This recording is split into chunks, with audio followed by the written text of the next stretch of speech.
বাংলা বললেই বাংলাদেশের ছাপ। পুলিশের অত্যাচারে গুরুগ্রাম ছাড়ছেন বাঙালিরা। বেসরকারি হাসপাতালকে বাঁদিকে রেখে কিছুটা এগুলে একটি সরু গলি, সেই গলি দিয়ে কয়েক কদম হাঁটলেই খোলা জায়গা, সেখানে দাঁড়িয়ে রয়েছে একটি বড় ট্রাক, তাতেই ঠাসা মালপত্র। এবার দেখুন এখানে বন্ধুরা, বাংলা ভাষা বললে যে বাংলাদেশি ধরা হচ্ছে বা বিদেশি বলা হচ্ছে, এই সমস্ত যে শুরু হয়ে গেছে, এটা কিন্তু বন্ধুরা এনআরসি স্লোগান থেকে শুরু হয়েছে। এনআরসি করা হবে, এনআরসি করা হবে। আসামে শুরু হয়েছে, বিহারে শুরু হয়েছে, পশ্চিমবাংলায় এসআইআর শুরু হবে, ভোটার কার্ড রিভিশন লিস্ট 2002-এর লিস্ট বেরিয়ে গেছে।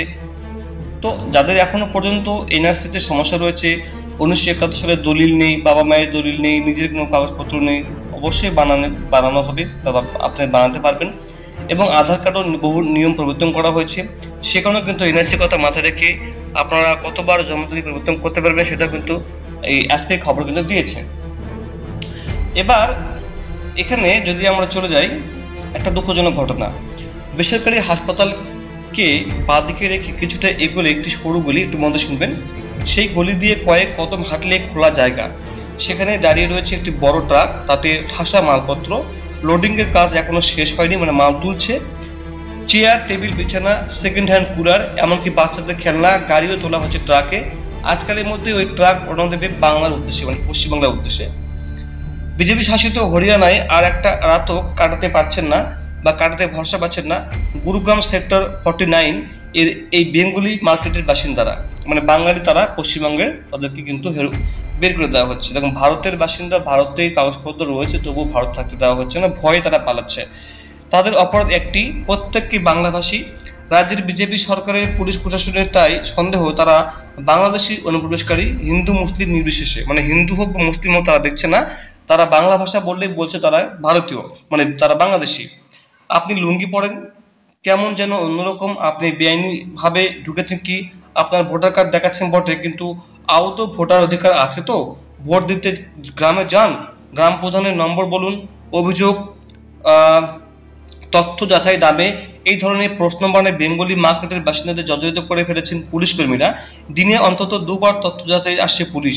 দেখুন, একটা মানুষকে যদি দিনে দুবার করে তথ্য যাচাই করতে আসে, তো একটা মানে মানুষ, ফ্যামিলি বা কিরকম হ্যারাসমেন্ট হতে পারে।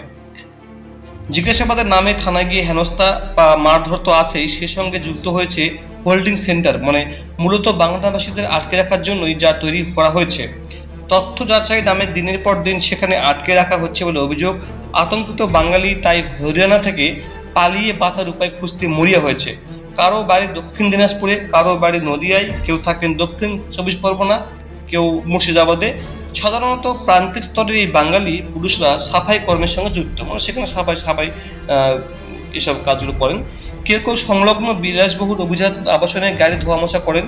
মহিলাদের অধিকাংশই গৃহ পরিচারিকা, মানে তারা সার্ভেন্ট হিসেবে কাজ করেন। মোটের উপর নিস্তরঙ্গ জীবনে আচমকায় ঝড় তুলেছে বিজেপি সরকারের পুলিশ প্রশাসনের হেনস্থা। তাৎপর্যপূর্ণ বিষয় হলো, এই আতঙ্ক হিন্দু এবং মুসলমান নির্বিশেষে ছড়িয়েছে গুরুগ্রামে। বেঙ্গলি মার্কেটের বাসিন্দা রাহুল সরকার, কৈলাস রায়, সোহিল রানা, আইবুল হকেরা বলেন, বাচ্চাগুলো স্কুলে পড়তেও ছাড়িয়ে নিয়েছি, বাংলায় ফের স্কুলে ভর্তি করাতে হবে। শুক্রবার গুরুগ্রামের বেঙ্গলি মার্কেট এলাকায় গিয়ে আতঙ্কের ছবি আরও স্পষ্ট হলো। প্রায় 3000 বাঙালি পরিবারের বাস এখানে একটু মনে দেখবেন, 3000 বাঙালি তারা কিন্তু বাসে করে পশ্চিমবাংলা ফিরছে, তাদের সমস্ত কাগজপত্র বা সমস্ত আসবাবপত্র নিয়ে। শুক্রবার তা এসে ঠেকেছে 3 থেকে 4টি পরিবারে। দিন কয়েকের মধ্যে তাও আবার থাকবে না। পাশে থাকা মাস শতকের মেয়েকে দেখিয়ে বাসিন্দাদের একজন বললেন, বাচ্চাগুলোর জন্যই ভয় বেশি, এখন শুধু ছেলেদের ধরছে, তুলে নিয়ে যাচ্ছে, মারধর করছে, এরপর বাড়ির মহিলা ও বাচ্চাদের যদি এরকম তারা রেহাই না দেয় তাহলে কি হবে? অভিযোগ, পুলিশ মারধর তো করছেই, এরপর রাতের অন্ধকারে এমন জায়গায় ছেড়ে দিচ্ছে যেখান থেকে সেক্টর 49-এ বেঙ্গলি মার্কেটের বাড়িতে ফিরতে কালঘাম ছুটছে আক্রান্তদের। হরিয়ানায় আতঙ্কিত প্রান্তিক স্তরে বাঙালির এই একটি বড় অংশ তাই কান মুলছে, আর কখনো এখানে আসবো না, কারণ ভারতবাসী দেশের যে কোনো প্রান্তে যেতে পারেন, আদতে আমূল নাড়া খেতে গিয়েছে এই বিশ্বাসটাই। দেখুন কি অবস্থা, বাঙালি হলেই ধরছে, ভারতীয় হলেও ধরছে, কোনো কিছু দেখছে না বা পশ্চিমবঙ্গ সরকারকে জানাচ্ছে না।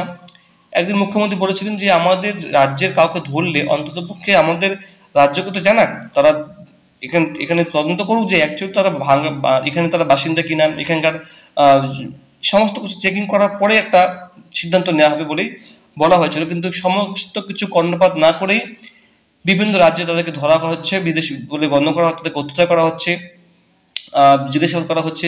বন্ধুরা, এরকম চলতে থাকলে পশ্চিমবাংলা যদি এনআরসি শুরু হয়ে যায়, আমরাও কিন্তু হেনস্থার মুখোমুখি পড়বো। তাই আপনার কি মনে হয় এনআরসিটা করা কি প্রয়োজন? এবং এনআরসি নামে যাতে প্রকৃত ভারতীয় যাতে হেনস্থা না হয়, এটা কিন্তু মাথায় রাখা উচিত। জানাবে আমাদের আপনার মতামত কমেন্ট বক্সে বন্ধুরা। Thank you.